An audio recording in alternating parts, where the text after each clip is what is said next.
Vous rappelez le chemin? Me le rappeler, je pourrais m'y retrouver les yeux bandés. Il est bien étrange alors que vous l'ayez oublié depuis tant d'années. Avançons. Ils marchèrent le long de la route, Scrooge reconnaissant chaque porte, chaque poteau, chaque arbre. Ce ne sont là que les ombres des choses qui ont été. Elles ne se doutent pas de notre présence. Pourquoi fut-il rempli de bonheur quand il les entendit se souhaiter l'une à l'autre un joyeux Noël, en se séparant au chemin de traverse qui devait les ramener chacune à son logis. Qu'était un joyeux Noël pour Scrooge? Foin du joyeux Noël! Quel bien lui avait-il jamais fait?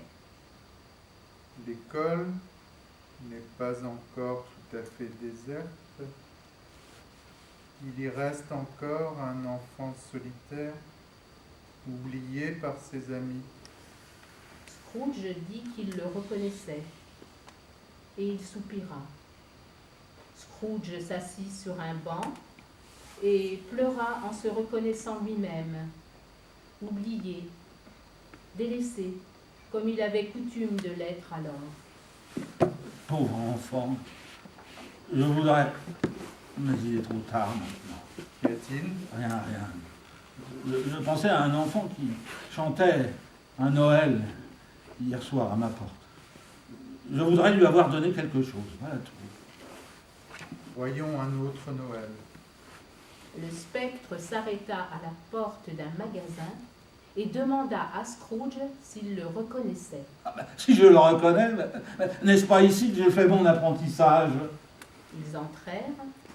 À la vue d'un vieux monsieur en perruque galloise, Scrooge s'écria « Ah, mais c'est le vieux fait civique! Ah, Dieu le bénisse! C'est fait civique ressuscité! » Le vieux fait civique posa sa plume et regarda l'horloge qui marquait 7 heures. Il se frotta les mains, rajusta son vaste gilet, rit de toutes ses forces, depuis la plante des pieds jusqu'à la pointe des cheveux, et appela d'une voix puissante, sonore et joviale. « Oh là, oh, Ebenezer Dick !» L'autre Scrooge, devenu maintenant un jeune homme, entra lestement, accompagné de son camarade d'apprentissage. Ah, c'est Dick Wilkins, pour sûr! Ah oui, c'est lui! Allons, mes enfants, on ne travaille plus ce soir. C'est la veille de Noël. Dick, c'est Noël, Ebenezer. Vite, mettons les volets. Allons, comment? C'est pas encore fait? Vous ne croiriez jamais comment ces deux gaillards se mirent à l'ouvrage. Ohé, oh! Débarrassons mes enfants et faisons la place ici. Oh là, Dick, allons preste, Ebenezer. Ce fut fait en 1 minute. Le magasin devint une salle aussi commode, aussi chaude, aussi brillante qu'on pouvait le désirer pour une soirée d'hiver. Il faut bien un peu de choses pour inspirer à ces sottes gens tant de reconnaissance. Peu de choses. Il a dépensé quelques livres sterling de votre argent mortel. 3 ou 4 peut-être. Cela vaut-il la peine de lui donner tant d'éloges? Ce n'est pas cela, esprit. Fait civique a le pouvoir de nous rendre heureux ou malheureux. Qu'est-ce que vous avez? Rien de particulier. Vous avez l'air d'avoir quelque chose. Non, seulement j'aimerais pouvoir dire en ce moment un mot ou deux à mon commis. Voilà tout. Mon temps s'écoule. Vite.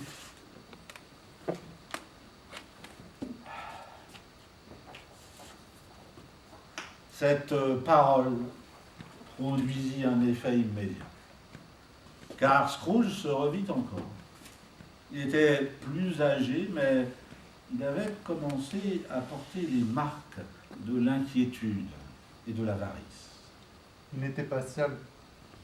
Il se trouvait à côté d'une belle jeune fille, vêtue de deuil, dont les yeux pleins de larmes brillaient à la lumière du spectre de Noël passé.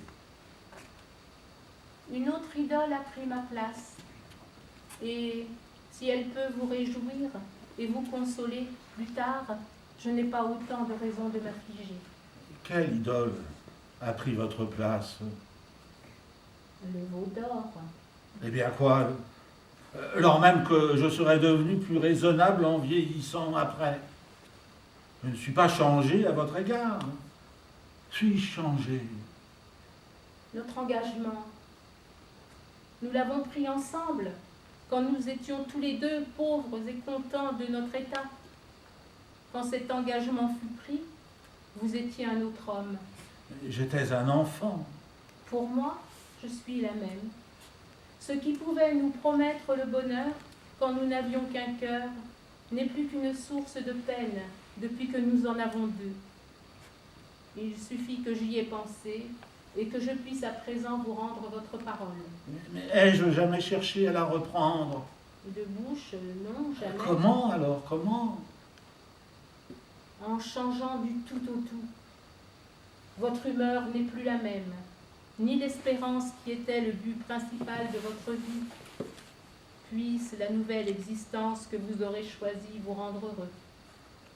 Elle le quitta et ils se séparèrent. Esprit, ne me montrez plus rien. Ramenez-moi à la maison. Pourquoi vous plaisez-vous à me tourmenter?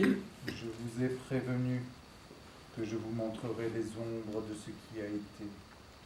Ne vous en prenez pas à moi si elles sont ce qu'elles sont, et non autre chose. Emmenez-moi, je ne puis supporter davantage ce spectacle. Scrooge se sentit épuisé et dominé par un irrésistible besoin de dormir. Puis, bientôt, il se trouva dans sa chambre à coucher, et il n'eut que le temps de rouler sur son lit avant de tomber dans un profond sommeil.